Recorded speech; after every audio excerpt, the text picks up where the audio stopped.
है और उस समय तकरीबन 96 बार एसोसिएशन हैं जिन्होंने इस फैसले को मुस्तरद किया है और वकला की जो भी तहरीक चलेगी, तहरीक इंसाफ उसके पीछे खड़ी होगी।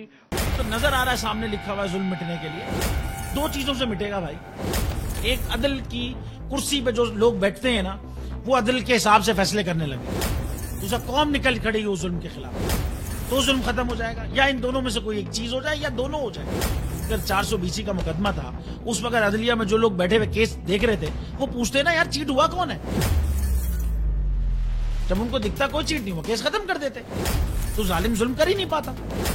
9 जजेस ने नोट बिफोर किया मेरे केस को यार, 1.5 साल चला। शख्सी जमानत का केस, सेम केस इस्लामाबाद में कर दिया। एक ही इल्जाम पे 2 केस हो नहीं सकते भाई।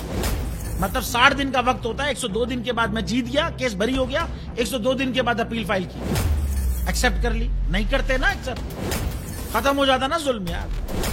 भरी अदालत में मुझे बरी कर दिया, फिर पता नहीं क्या हुआ, 2.5 घंटे बाद का नोट बिफोर, मैं नहीं सुनता ये केस।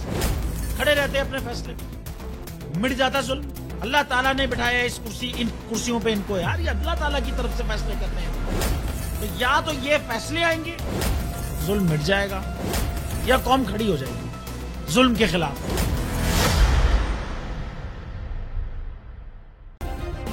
सब्सक्राइब करें और बेल दबाएं ताकि कोई खबर रह न जाए।